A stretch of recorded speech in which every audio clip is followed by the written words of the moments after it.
tonight we are celebrating Liz Long and her book, Navigating Shitstorms, which came out earlier this year.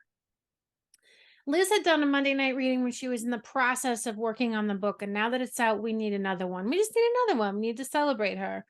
Monday night reading is something I cooked up because as a publishing strategist with a foot in fiction and nonfiction, I became frustrated with the lack of opportunities for nonfiction authors to do readings. Readings are kind of just standard operating procedure for fiction authors, and yet not so for nonfiction authors. Sometimes they are, but very often not. So I said, hey, let's change that. Let's hear from some nonfiction authors. How Monday night reading works is we'll introduce Liz. We'll have a small, little short chat. Liz is going to set up the excerpt she's going to read tonight. She's going to do 2. In between the 2, we'll have a little conversation. Here in our community, we like to celebrate what we hear that we love. We do not criticize at all. We keep that to ourselves, but we do share in, oh, I love that line, that resonated with me. And you'll see that in the chat with people who are part of our community kicking it off. So we encourage you to join in. Also in the chat, you'll see links to get Liz's book. If you already have it, hey, it's the holidays. You might need another one for someone you love. And please, 1,000 times, please leave a review for Liz's book. Liz needs reviews. Please leave Liz a review. This is so important for authors, and we always mean to do it. Sometimes double check to make sure your review is there. People like Laura and I sometimes have a hard time getting them to show up. I don't know why. I think they spy on us is what all I can think of is what's happening. But I would love for you all to leave a review. Please, please, please. It only takes a couple minutes. It doesn't have to be perfect. It doesn't have to be a critical review. So this is something you can do. And Laura will be leaving links in the chat so that you can do that easily. I think that's all. I think, right, Laura? I think I covered all of business. Our next Monday night reading will not be on the first Monday of January because that's the first, and we would like to just have a quiet day of reflection after jubilation. So on January 8th, I believe is the date, we'll be kicking off with John Briggs, who's got book number 2, and he'll be reading from the 3.3 rule, which he wrote in workshop. Okay, everybody. Now I'm going to let Laura introduce Liz. Well, nothing would make me happier. On November 18th, 1968, in Western Ontario, Lynda Mary Louise White turned in her French exam at Western University and was never seen alive again. The fallout of one of Canada's longest cold cases had a direct and profound effect on her then 6-year-old niece, Liz Long, plunging Liz into a 50-year-long shitstorm. Fortunately for us, the weather cleared, and Liz managed to not only leave what she refers to as Victimtown, but to become an effective communicator and healer for others, helping them find their way out of their own personal storms. After discovering her own path to healing, including a trip to an inpatient treatment, she left her career to work directly with people to guide and encourage them to live with intrinsic courage. She is now a dedicated advocate for mental health. Through her Heart Voice Power Plan, she helps people learn to love themselves without limits or conditions, which makes that intrinsic courage not only possible, but attainable. In a nutshell, she helps you draw your own roadmap to Freedomville, and the view is spectacular. And I'll put how you can connect with her in the chat. AJ? Thank you, Laura. I love that introduction. Liz, welcome. Thank you. I'm so happy to see you and be back here, Laura. That was a lovely intro. Thank you. All right. So I always ask the same questions, and that is to give us a sense of who you wrote this book for, what is your message to that reader, and what is your promise to them. So if you wouldn't mind sharing that. Of course, yes. And I love this about top 3. My reader might have some mental health challenges themselves, or they just might be wondering, is this all there is to life? It's also a great book for parents to understand the impact of childhood. My core message is that to varying degrees, every single one of us is an inadvertent victim of our childhood, and our childhood coping mechanisms were never meant to be permanent. And the promise is that this book will pave the way for the reader to begin to love themselves without limits or conditions, and to be on their way to find all the peace, love, freedom, and joy that we all yearn for. Wonderful, wonderful. And so you're going to read an excerpt today from where? Can you set this up for us? The first excerpt doesn't really need much setup. I'm going to start at the beginning with the prologue and the intro, which sets up the book, really. Okay, I'm going to let you get going, and then we'll have a chat in between. Sounds good. Thanks, AJ. It's November 22nd, 2020, and I'm not traveling for pleasure. I'm about to embark on a vacation. I'm not about to embark on a vacation. I'm on my way for a self-imposed stay at I'm not sure what to call it, a place, I guess. When I was organizing to leave and letting a few people know, I got out of naming it by sending them the link to the website. This is where I'm going. I'll let you know when I'm out, I said. Some might call it rehab or a treatment center. Joking around, my best friend and I called it the Puzzle Factory and the place for broken toys. It's kind of irrelevant anyway. I mean, who cares what it's called? It's not like someone is making me go. I haven't been committed. There was no intervention. I always knew I was collateral damage as a child. That was just part of my life, and I didn't give it much thought. In 1968, Lynda White, my favorite aunt and babysitter, disappeared. At the age of 19, in her first year at the University of Western Ontario, she vanished. I was 6. I witnessed firsthand the devastation that the not knowing if she was alive or dead brought to our family. For 5 excruciating years of my childhood, this angst consumed us. We endured divorces, financial crisis, and the death of my baby sister. My maternal grandmother's grief-driven psychosis and my grandfather's debilitating stroke required my mother to step into the role of managing police detectives and private investigators, and to completely check out of parenting.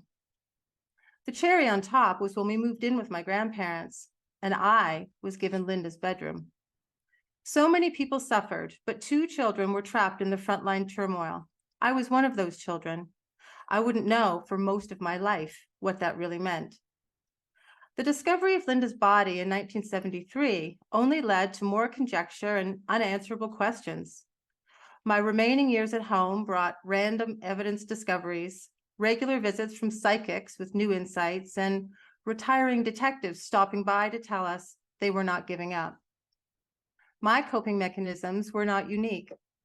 The new and different behaviors I adopted, along with my beliefs about the world, had one consistent and laser-focused purpose: to protect myself from everything. It became second nature for me to avoid getting snatched. I braced myself for people I loved to abandon me. I knew my needs were not important. I locked the overwhelming helplessness deep inside and did everything within my power to be self-reliant and shield myself from further hurt of any kind whatsoever. That is until late 2020, when at the age of 58, all the shit that I'd shoved down and locked up began to bubble up and leak out, and I cracked, just like a modern day Humpty Dumpty, and I checked myself into the place. But many months after returning home, there was still something missing, an elusive lens through which my life would finally make sense. So I gave it a name. It's called Victimtown. You may think that you've never been there, but I can say with certainty that you have. We all have. Victimtown and all the places that exist there changed the way I thought about our world. Victimtown offers a fresh perspective about the voices in our head. And this is pretty important stuff because our inner dialogue forms the foundation of our mental health. You may not think of yourself as a victim. I sure didn't, and I can be stubborn. So it was a slow and very begrudging journey that eventually led me to this truth. To varying degrees, every one of us is a victim of our childhood. I ran smack into the realization that my childhood coping mechanisms were never meant to be permanent. I discovered that spending a certain amount of time in Victimtown is not only unavoidable, but it can also offer unparalleled gifts. And that's eventually what got the job done for me. Well, we can't absolutely stop bad things from happening. My book will show you a fresh way of looking at life. It's an introduction to another voice, one that I call our heart voice. And we all have one. We were born with it. Your heart voice will help you navigate Victimtown and, when you're ready, find your way out and be on your way to Freedomville. It'll also help you navigate shitstorms throughout your life. The population of Victimtown. It's not pleasant to admit you have a victim mentality, yet we all do have it at some point in our lives for our own reasons, about distinct issues, for varying amounts of time. I was 6 years old when I started to listen to the voices of Victimtown. Like most of us, I had no idea what I was doing, nor did I recognize the voices in each place for what they really were. They were loud and convincing, and I believed every single thing they said.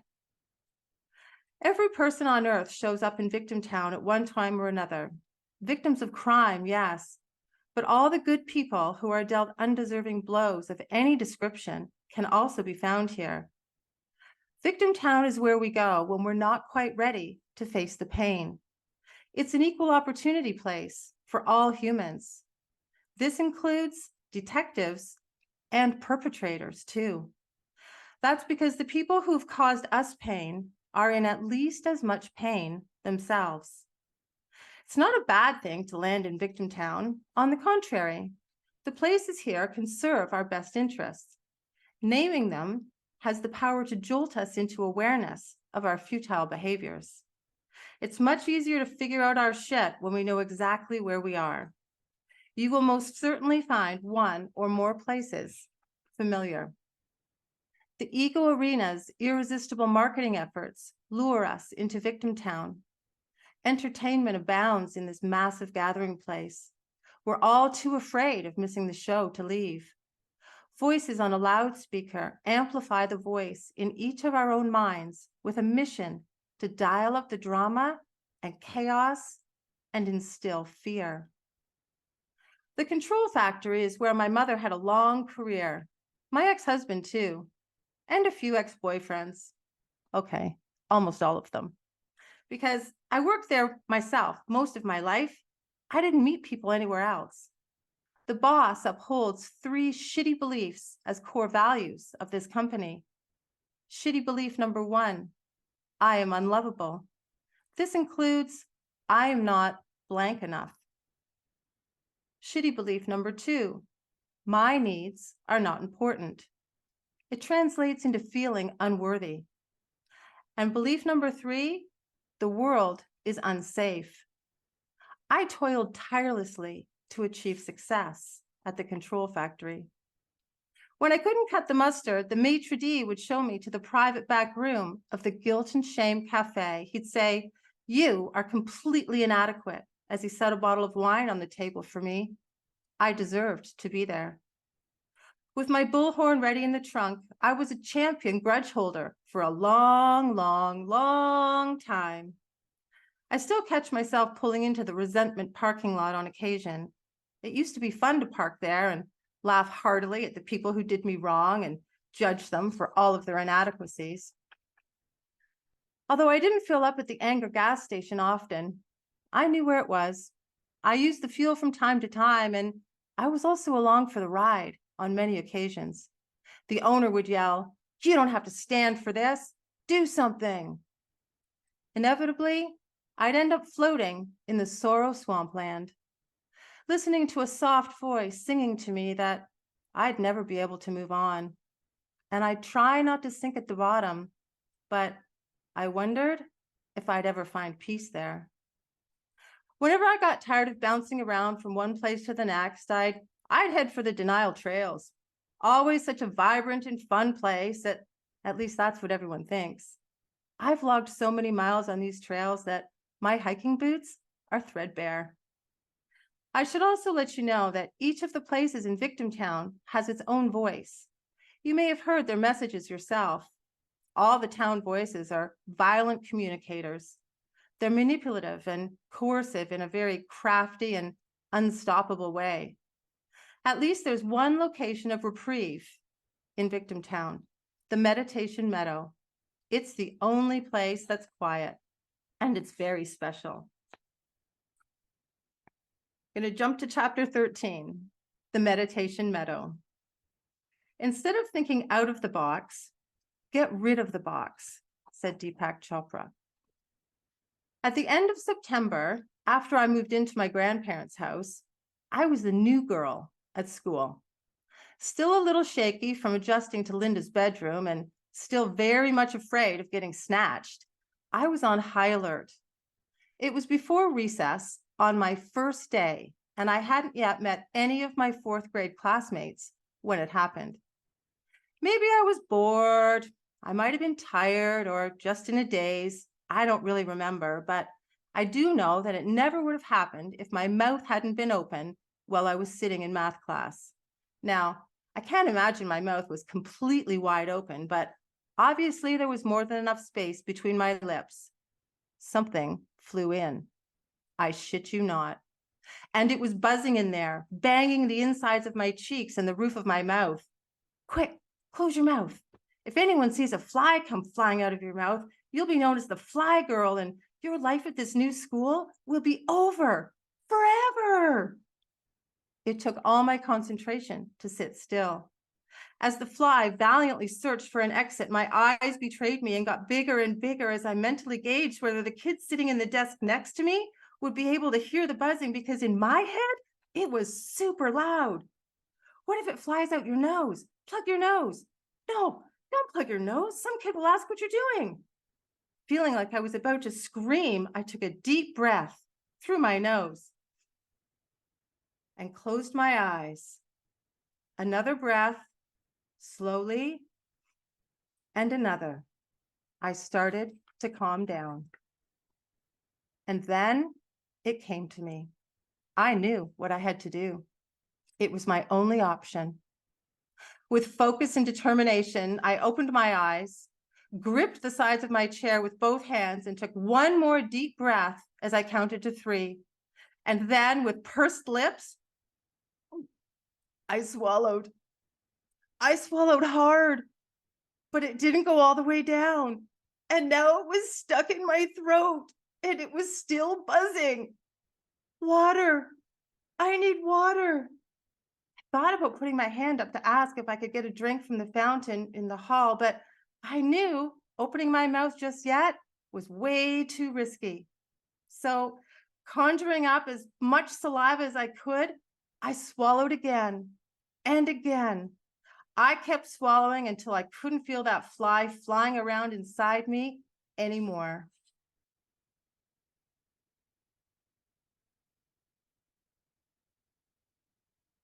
That's the end of your first reading? What?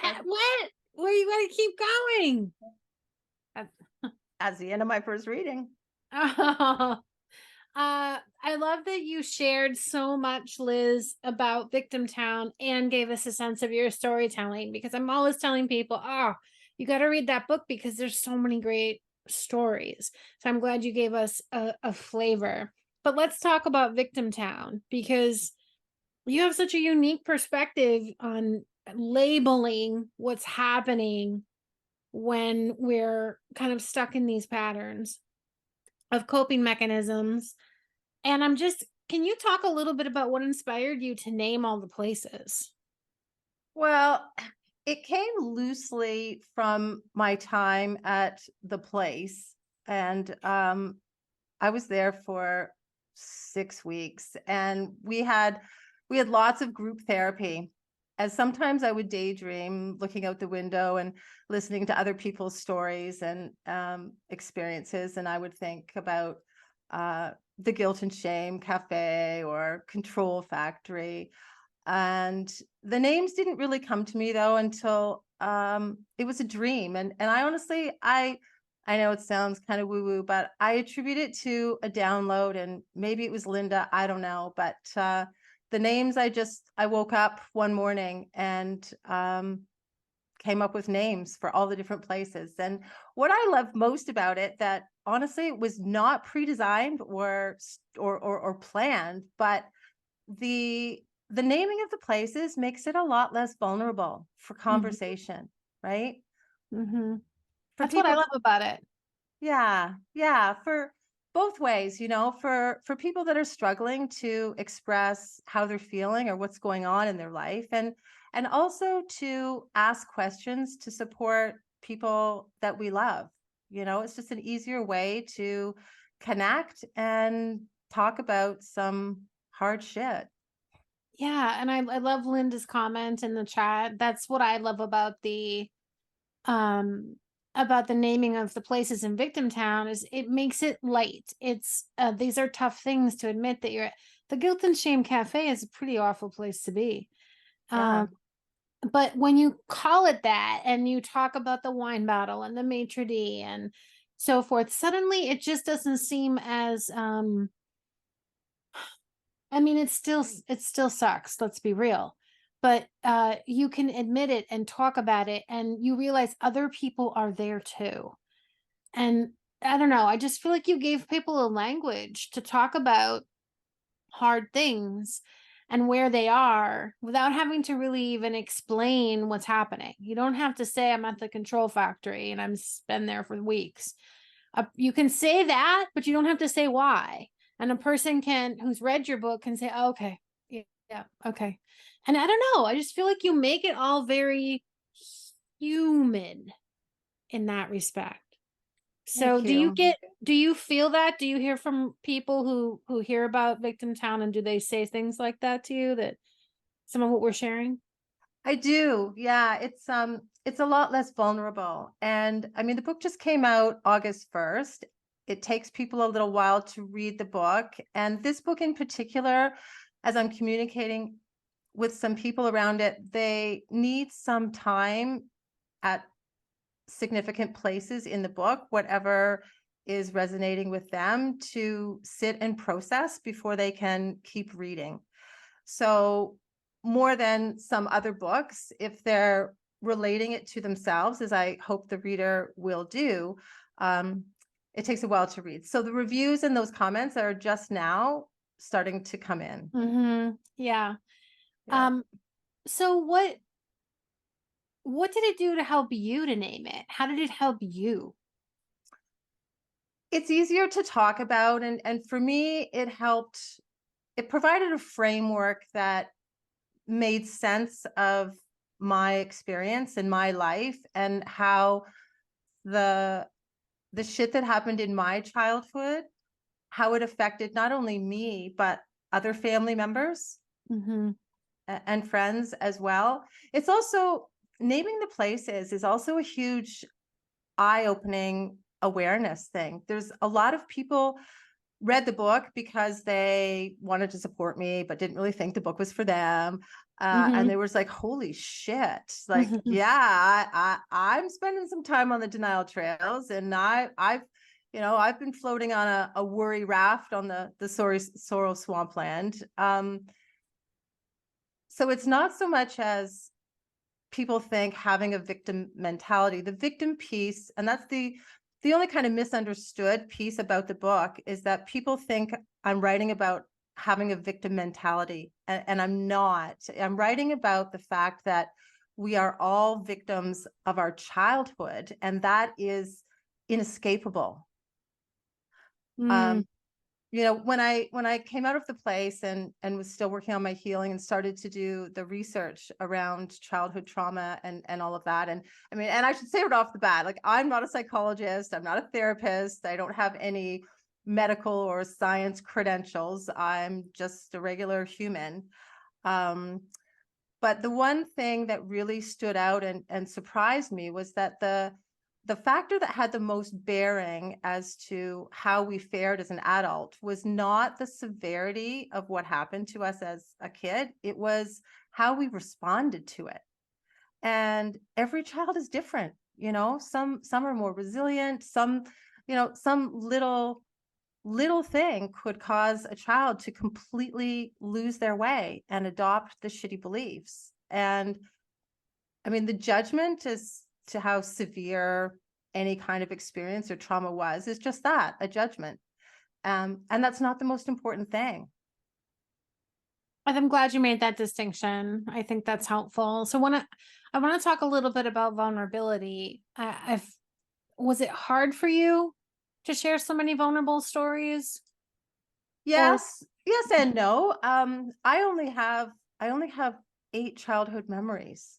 Yeah. And I've worked really hard to try and uncover some more, and haven't yet been able to.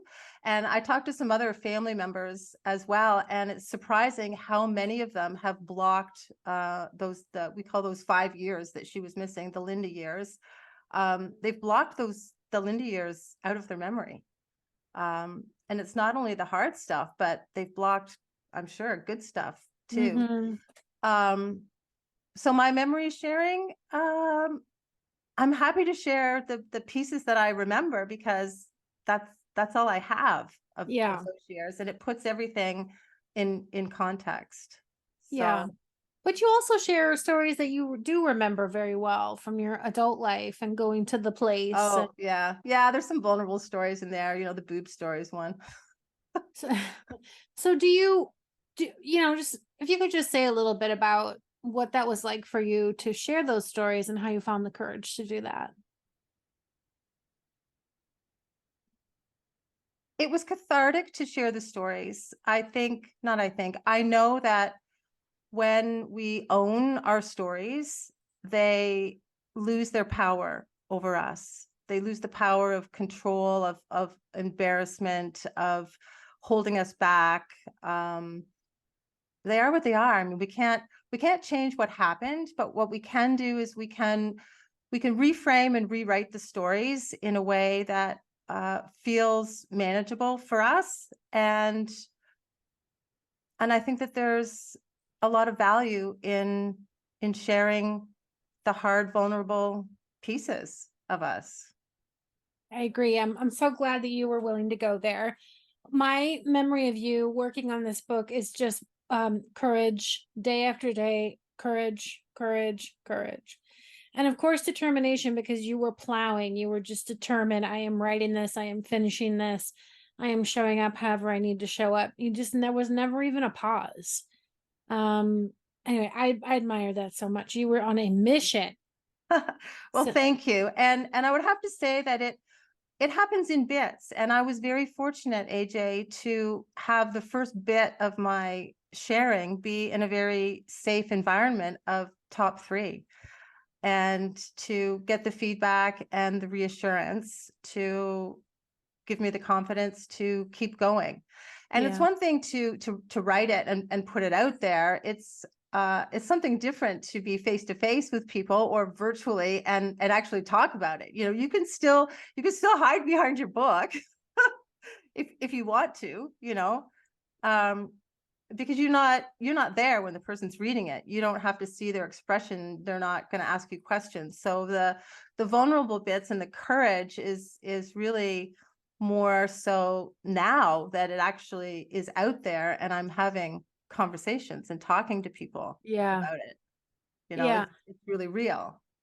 Yeah, I just want to, I mean, I'm just impressed with you would not be having those conversations if you had not been willing to be so courageous on the page. So I'm so glad that you are. I want you to do another excerpt. So why don't you set that up for us, Liz? Okay, so it begins with another chapter from Victimtown. And then I'm going to jump a little bit to leaving Victimtown and then end up with some reading from Freedomville. Chapter 10, The Denial Trails. Sylvia Hartman said, people spend entire lifetimes trying to avoid the things that have already happened. About 6 months after we moved into my grandparents' house, my mom told me to get in the car. Nana was driving with my mom in the passenger seat. Seatbelt laws were not yet in effect. I jumped in and flung my elbows over the back of the front seat, with my face only inches from there as I asked, "Where are we going?" "To pick something up," Mom said. "What?" I asked. "Just something." "What something?" "Just something." This last answer was delivered with the tone. I knew this tone. It's a popular parent tone. I tried it out a few times on my younger brother. It's the tone that means, stop asking me questions. Frustrated, I sat down on my seat. I stared at the back of my mother's head and played a game of odds in my mind, wondering if I'd get an answer. Nothing. I tried to catch her attention in the rearview mirror by making saucer eyes and prune lips and rapid head wiggles. Still nothing. In defeat and with a dramatic pout, I sent my mother a childish F you by doing an about face. Up on my knees with my chin on 2 hands, I stared out the back windshield. In my petulance, I stayed that way for the entire drive. When the car finally stopped and when I turned around, I saw that we were parked in someone's driveway. I'd never been there before, and I was pretty sure that Nana and Mom hadn't either. They looked at each other without words, but there was a meaning in the air. It felt like a secret. I could hardly contain my curiosity, but I was too afraid to say anything. My mother got out of the car and went to the door. Almost immediately, she returned with a small paper bag. It was the same kind of paper bag that my school lunch was packed in, just not as full. "What's in it? I want to know." My fear of antagonizing her and getting punished, however, kept me quiet. Nana's hands were on the wheel, but the car stayed put even after Mom got back in. Staring straight ahead without looking at anyone, Nana said, "Don't touch it." "Right," Mom said. They sat in silence, and their glances bounced from the brown paper lunch bag to each other and then out the windshield. From the brown paper lunch bag to each other and then out the windshield. On round 2 of this glancing game, I caught on to their discomfort. That's when my mother picked up the brown paper bag, reached back, and put it onto the seat beside me. "Don't touch it," she said to me. "What? What do you mean? Why can't I touch it?"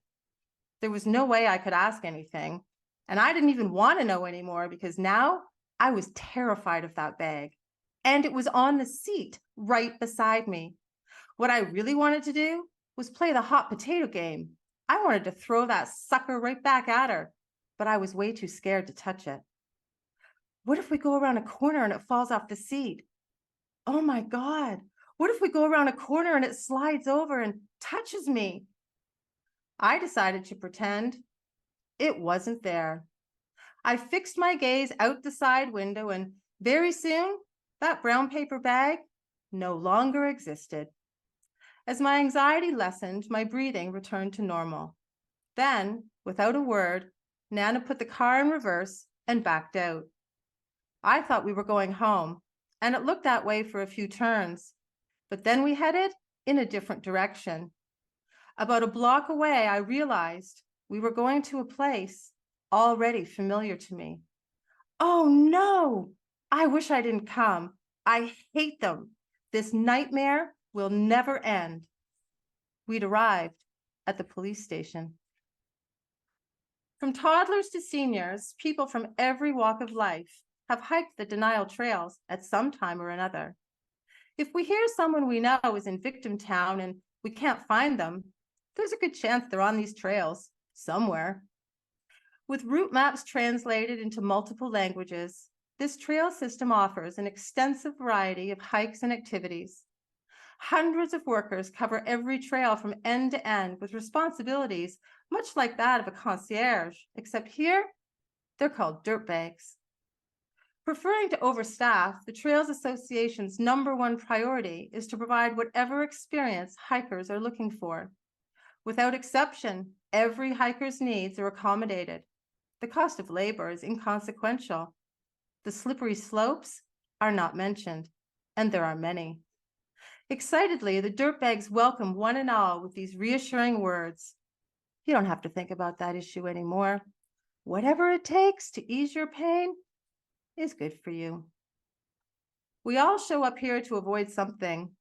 It could be a difficult task, our worries, conflict, certain people, shit that's happening, our dreams, the consequences of our actions, tragic events, what we believe, being vulnerable, facing facts, expectations, doing something we might regret, how we look, being excluded, tough conversations, what we really want, current problems, judgment, bad memories, who we really are, or what people think of us, our fears, what's not happening, having to provide answers, facing our shame, being wrong, the truth, our inability to control something, our faults, needing something or someone, things we can't change, our bad habits, disappointment, reality, or even the voices in our head. Phew, long sentence. It boils down to this. We usually end up on the denial trails to avoid difficult feelings like shame, rejection, failure, or hopelessness. It's hard to feel that shit. Nobody likes it. You may be surprised to learn that we also come here to avoid great feelings like acceptance, joy, accomplishment, even love. With such a vast number of reasons to hike, it's easy to see why people of all ages from every walk of life have spent time on the denial trails. For some, when shit happens, this is their first stop in Victimtown. Others walk over from the Guilt and Shame Cafe if they don't like the food, or from the Control Factory when work's not going well, or even the Anger gas station if they run out of fuel while driving around. The folks that have been living in Victimtown for a while, well, most of them schedule regular hikes in their planners. The dirtbags know them by name and provide a custom experience. Evening strolls are regularly scheduled. What we don't see are all the ambulances lined up like taxis behind the issue building. The transfer of injured hikers to the Epiphany Hospital is nonstop. Search and rescue crews are also kept busy with urgent calls from friends and families in Freedomville. But we don't notice any of that when we hand over our issues and hop on a trail. Chapter 17, The Heart Boys Power Plan. It doesn't take a hero to order men into battle. It takes a hero to be one of those men who goes into battle. Norman Schwarzkopf said that. All the strategies in the upcoming chapters are designed to strengthen your heart voice. It's the one that stands up to the Victimtown voices. We have a war to fight before we can begin our journey out of Victimtown. The town voices are the enemy, and those of us who choose to engage in this battle to fight for our yearnings are the heroes. And you guessed it, your heart voice is your best weapon. It needs to be powerful. Physically, our heart supports our entire body. All of our organs depend on it. We can be alive without brain function. We can survive without limbs. We can donate a kidney or have our appendix or gallbladder removed, but we can't survive without our heart. Its function, however, is so much more than its physical job of pumping blood. Our heart is our soul's GPS. Each of us has a heart. We only need to put our hand on our chest and feel it beating. Our hearts are the essence of us. The physical beat of our heart exists for us to feel its vibration and be reminded that we're not alone. Our hearts connect us to everyone and everything in the universe. You may be concerned that you don't have a heart voice, or that you'll never find it, or that it's too weak, or you get the picture. Before you throw in the towel, I want you to know the voice in your head that's bringing up those concerns, that's a Victimtown voice. You'll know this because you'll talk back to it, and it never has anything nice to say.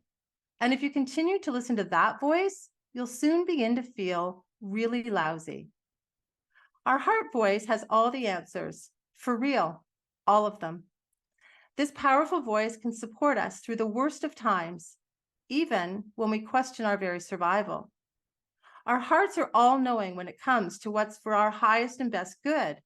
Unfortunately, that will include having to endure painful feelings. Our hearts, however, can handle anything. When our heart voice rules, our intentions are based in love. And when our intentions are based in love, our hearts have the capacity to generate the endless power that's required to sustain us through even the worst shitstorms. Even with this renewed strength, excuse me, there's still going to be some practical stuff that needs to happen. But the good news is our heart voice power can provide all the guidance we need for our expedition, regardless of where we've been hanging out or how long we've been stuck in Victimtown. Our hearts are every bit as unique as everything else about us. To acknowledge and know our heart voice, we must first acknowledge and know ourselves. Many of us have hidden or forgotten who we are. Childhood shit can do that to us. We are all more than enough, exactly the way we are. Presenting ourselves honestly and openly to the world is the only way we'll find our true tribe. How often do you misrepresent your interests, talents, or desires? Connecting with like-minded people will give us the feeling of belonging. If we disguise who we truly are, our associations will be based on false pretenses, and any value or meaning is diluted. It's counterproductive to be anything but our true selves, yet so many of us are afraid to show the world who we really are. What makes you, you? It's essential to figure this out because in order to love ourselves, we need to know and understand exactly who it is we're loving. Our hearts already love and accept us. Self-worth is the foundation, the fertile ground in which to grow our heart voice. Growing our heart voice provides and enhances this foundation of self-worth. It's not a chicken and egg scenario. New quantum physics theory suggests that the chicken and egg can both come first. So before we can successfully fight the town voices, we have to believe we're worth it. And before we believe we're worth it, we must start fighting the town voices. Learning to love ourselves is our greatest achievement. The first step in that endeavor is to know ourselves thoroughly, to get real about who we are and who we are not. Our sexuality, our spirituality, and our values are all different too. And sometimes these things evolve throughout our lives as we experience and learn new things. It's all good. What matters is that we're honest with ourselves. And when we're able to love ourselves the way we did when we were born, without limits or conditions, that's when we can embrace a concept I call intrinsic courage. Intrinsic courage is our ability to view every past experience, every current situation, and every person involved with compassion and love. Every person also includes ourselves. Heart voice power is what we look for in times of despair when we don't know what to do or when something important to us starts to get hard. It can renew our resolve and provide us with lasting sustenance when we're exhausted and overwhelmed. It's what gave me the strength to leave Victimtown after a stay of, 19,082 days. Freedomville awaits. Freedomville is available for everyone. There's an easy flow to life here. We feel fulfilled and happy. The chaos in our heads is gone. Love is in the air.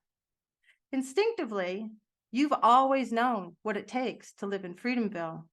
Heart voice power and intrinsic courage. You were born with both.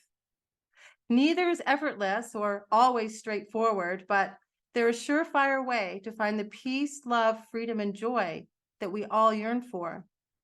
Practicing radical self-care, forgiveness, and boundaries provide us with the strength to maintain our heart voice power and to act with intrinsic courage when shit gets real. Your complete trust in all outcome in all outcomes provides solace through the worst hardships. This is how to navigate shitstorms. Well, I can't speak for my family. I've only recently processed my feelings about childhood, and I've mostly ditched the 3 shitty beliefs. My heart voice rules the roost more days than not, but I still have my moments as I continue to work on the practical stuff. I'm a total newbie in the boundary department, and it's hard for me. Intrinsic courage is my biggest source of inspiration, and it's what I come back to when I don't know what to do or which way to go. I know that love and compassion will keep me from getting lost again, but applying it to some of the shit that happens isn't a walk in the park. Lynda was in my life for a reason. I need and want to honor her. Lynda's life journey provided the circumstances necessary to give me the opportunity to embark on the long expedition required to finally reclaim my heart voice and ultimately to teach intrinsic courage. And maybe, just maybe, if I'm able to succeed at that, answers will arrive and we'll finally know what happened to her. When I meet the person responsible for her death, it will be the ultimate test of my intrinsic courage. I wasn't going to cry. Oh, you did great. You did great. It's hard when you never know when it's going to happen, when it catches you. That was great, Liz. I hope you can Thank you. take a look at the chat. I'm noticing some really lots of people commenting on intrinsic courage, but also a lot of people just loving and writing in the chat. Our heart is our soul's GPS. And I think that's really resonating with everyone. Liz, that was a great reading. I want to ask you a few more questions. Yeah. Okay. Freedomville, from my memory, is just as cool as Victimtown. Can you give just a couple of spaces and places in Freedomville?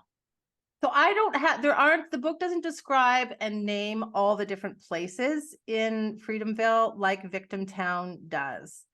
Maybe the next book will. I'm kind of mulling over a couple of different options. I'm going to start writing again something in January. But Freedomville is more the feeling of fulfillment and calm and peace. You know, I think that looks a little different for everybody. So my Freedomville might not look like yours. Yeah. You know. Sorry to interrupt. Keep going if you want to keep going. No, it's okay. Okay. By the way, everybody, links to purchase Liz's book in the chat several times. Please, if it fits your budget, pick up a copy, pick up more than one copy. I think you'll be really surprised at how it makes you feel. I would like to know about it. What was surprising about your author journey, Liz? Is there anything that was unexpected and welcome on the journey? Surprising, not surprising. The author journey is much like my life journey and everyone else's. You know, it's been an opportunity to walk my talk. Let me give you an example. I paid for a Kirkus review and it came back and it was shit. And it wasn't scathing, it wasn't awful, but it wasn't good. And I was so anticipating getting it back and using it to propel me and in marketing and everything else. And I had some tears about it and the voices in my head started to get loud. And then I caught myself and I reframed it and I said, one person wrote this and that person is not my reader. And I have it on my computer still and I filed it somewhere. And I said, I'm going to trust that the right opportunities will arrive. And as soon as I had wrapped my head around that fact and wasn't listening to that shitty Victimtown voice about it, I got an opportunity to interview for a TV show. And after a couple of Zoom interviews, I have been selected, and they're flying me to Montreal in a couple of weeks to film an episode of a show on CBC called You Can't Ask That. And it's an interview style show where they ask the hard questions that nobody else has the guts to ask. Oh, wow. But it's got a really big following. It's been airing in Australia for 7 or 8 years, and Canada picked it up a couple years ago, and it's going to be really great. And I don't know if that opportunity would have shown up if I'd still been in my head and wallowing about a Kirkus review that wasn't fantastic, you know? I mean, I love this story, but I do want to say they're Kirkus, they're nasty. I mean, what you think is a bad review was probably fine. Do you know what I mean? Like we have these expectations from reviews, and I bet if I had seen it, I would have given you a different perspective, having read 8 million Kirkus reviews. Well, I'll send it to you, AJ. You can Yeah, tell me what you think. I would love to be. I'll be like, what do you mean? This is great. Yeah. We also, when we look at these things, we look at them through a silly lens, but whatever. The book is, you know, I have been in publishing, specifically in personal and professional development, for 18 years, and I've never encountered a book like yours. So sometimes when you're forging a new trail, not everyone gets it, but I just love that you came up with something totally fresh, because who does that anymore? So I just think that's fantastic. Thank you. I would really love to ask you this question I ask of everybody who comes to Monday night. What is the change you want to see in the world through this book, because this book exists? I want to see more people loving themselves and living with intrinsic courage. I think that has I know that has the power to change our world, and our world right now needs that more than ever. Yes, I agree. And I know readers of this book will get closer to loving themselves for sure. Liz, I'm so thrilled that you came tonight. It was such a great way for us to close out our 2023 season. Everybody, please, if you have Liz's book, please just take even just a few minutes to leave a review. It would mean so much, especially now that you heard about Kirkus. You got to go in there now and just like leave a review for Navigating Shitstorms. Pick up a copy for someone you love, because even if you might not know what they're going through, the book will still be beneficial for them. Thank you so much, Liz, for coming to Monday Night Reading and giving us your time and sharing your wonderful words. Thank you, everybody, for showing up for Liz. We'll be back in January, on January 8th. And we wish you all a healthy, safe, lovely holiday season. Thank you. Thank you all for your time tonight. It's very valuable. Take care, everyone. Okay. Bye.